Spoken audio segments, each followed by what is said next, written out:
In fact, I wanted to talk about this topic. It's mainly regarding my postdoctoral degree. I'm Okay. doing a postdoctoral degree on gender-based violence and also a lot of focus during the COVID-19 pandemic because we've seen around the world that there was a sharp rise in the number of domestic violence when people were confined in the four walls of the house. And Mauritius also was not spared because of that phenomenon. We had a lot of issues, many cases that were there and reported as well in the press. That's Mm. why I wanted to study what was happening, what had happened, in fact, what are the problems, experiences that these women and men both faced during the COVID-19 pandemic when we were all confined during the four walls and there were no facilities as such. So, how did they manage to go through and what were the problems that they encountered? And this was my main topic of study for my postdoctoral research. Yeah, I started the research after the pandemic. So in terms of interviews, questionnaires that were also distributed as part of the quantitative research, but there was no issue as such. But some women, they were not so open to the questions. They were quite reticent because they faced a lot of challenges. But Mm. with time, when I studied the situation and the rapport was built, they were able to answer the questions. And maybe with regards to approval also with for the participants to be able to approach them, and I had to seek approval from the relevant authorities. That took some time.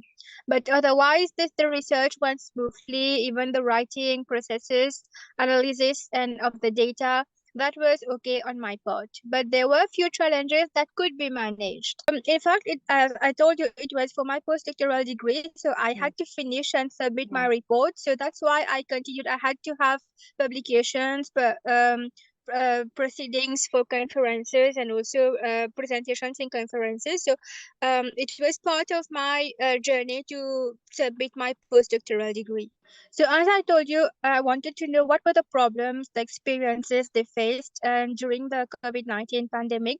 And many of them told me several issues, but the main findings were regarding, many of them lost their jobs. Mm. They were facing financial problems and they had a lot of vulnerability with regards to their husband, who was sometimes under the influence of alcohol, Mm. drugs, and some of them reported that the husbands were not just narcissistic personalities, so they couldn't stay with them at home, and they were subject to violence and all the time foul languages. Even the children were affected.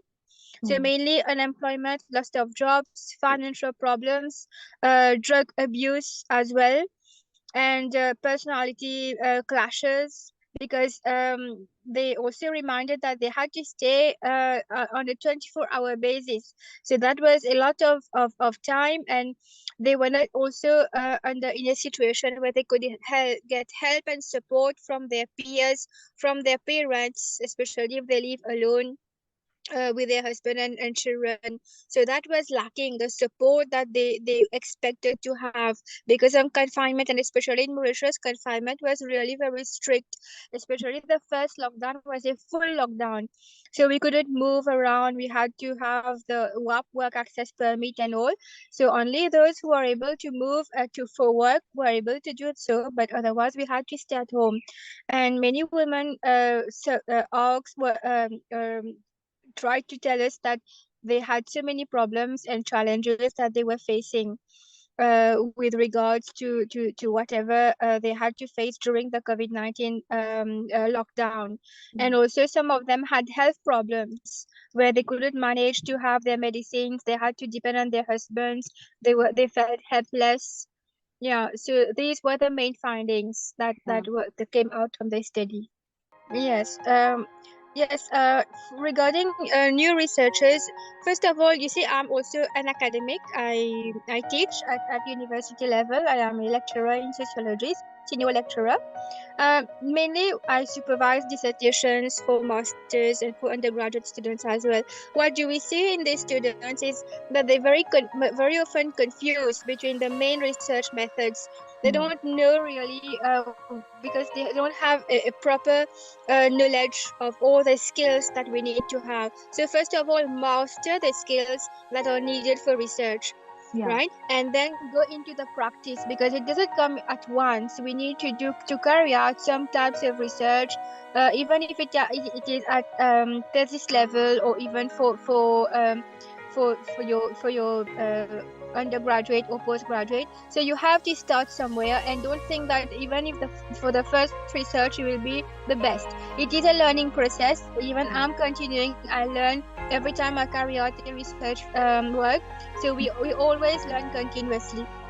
And it is an ongoing process. We can't say that we have reached everything, we have known everything. No, it takes time, but we need to master the skills first, and then it will come automatically. Especially there are different steps when we do research. Even the writing, academic writing, doesn't come in at once. We need to practice, we need to work once, twice, and then it comes with time. So it is important to master the skills, to know about the basic concepts, then go into the open world, the practice, start practicing. Do not get discouraged, because if you like it, whatever you are doing, you will of course persevere and be successful. It was a very sensitive topic, and very often when they were not ready to share, I put them in a very, lightful situation. We tried to crack some jokes, which were not really like helping them, but at least putting them in the mood, helping, the trust occurring between us, helping to build the rapport.